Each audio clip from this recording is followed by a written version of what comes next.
જો અડધી રાતે તમને કંઈ તકલીફ થાય કે ડર લાગે તો તમે કોને ફોન કરશો? આવો સવાલ એક અભ્યાસના ભાગરૂપે સંશોધકો પાર્ટિસિપન્ટ્સને પૂછતા. 1938માં હાર્વર્ડ યુનિવર્સિટીના સંશોધકોએ એક અભ્યાસ શરૂ કર્યો. તેમણે 724 લોકોના જીવનનું વર્ષો સુધી અવલોકન કર્યું. એમાંથી કેટલાક હાર્વર્ડના વિદ્યાર્થીઓ હતા તો કેટલાક આસપાસના ગરીબ વિસ્તારમાં રહેતા લોકો.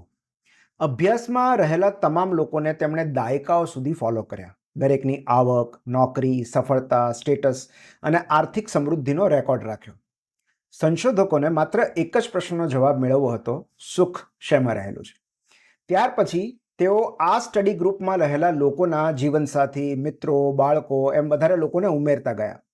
તેમના જીવનમાં બનતી મહત્વની ઘટનાઓ જેમ કે લગ્ન, ડિવોર્સ, બીમારીઓ અને વૃદ્ધાવસ્થાની પણ નોંધ લેતા ગયા. અને આ બની ગયો સુખ શોધવા માટે આદરેલો વિશ્વનો સૌથી લાંબો અભ્યાસ, જે લગભગ 85 વર્ષ સુધી ચાલ્યો.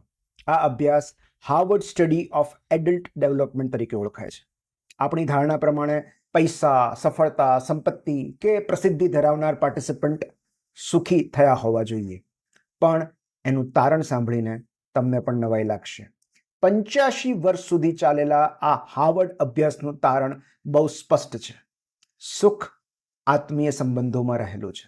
જે લોકો પરિવાર, મિત્રો અને સમુદાય સાથે જોડાયેલા રહે છે તેઓ લાંબુ, તંદુરસ્ત અને સંતુષ્ટ જીવન જીવે છે.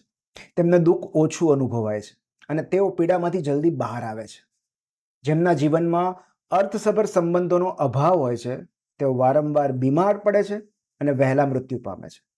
આ અભ્યાસ પ્રમાણે એકલતા માત્ર દુઃખદ નહીં, જોખમી પણ છે. 2023માં WHO એટલે કે વર્લ્ડ હેલ્થ ઓર્ગેનાઇઝેશને એકલતાને ગ્લોબલ પબ્લિક હેલ્થ કન્સર્ન એટલે કે વિશ્વવ્યાપી જાહેર આરોગ્ય ચિંતા ગણાવી છે. ડૉક્ટર વિવેક મૂર્તિના મત પ્રમાણે એકલતા ધૂમ્રપાન જેટલી જ હાનિકારક છે. પણ એનો ઉપાય 500 મિત્રો કે વિશાળ સામાજિક વર્તુળ રાખવાનો નથી. અહીં વાત છે એવા ઊંડા, આત્મીય અને પારદર્શક સંબંધોની જે આંગળીના વેઢે નહીં, આંગળીઓથી ગણી શકાય. મહત્વ સંખ્યાનું નથી, ઊંડાણનું છે. 20 ઉપર છેલ્લા સંબંધો કરતાં 2 આત્મીય જોડાણો આપણને વધુ સુરક્ષિત અને સંતૃપ્ત હોવાનો અનુભવ કરાવે છે. એ અભ્યાસના ડાયરેક્ટર જ્યોર્જ વેલેન્ટે આખા અભ્યાસની સમીક્ષા માત્ર એક જ વાક્યમાં કરી છે: happiness is love, full stop.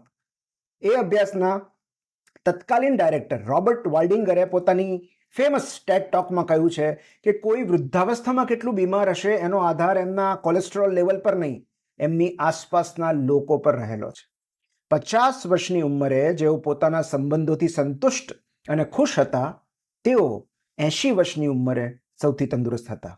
એટલે કે સુખી અને સ્વસ્થ વૃદ્ધાવસ્થાનું રહસ્ય જીવનના મધ્યાંતરે સ્થાપેલા સંબંધોમાં રહેલું છે.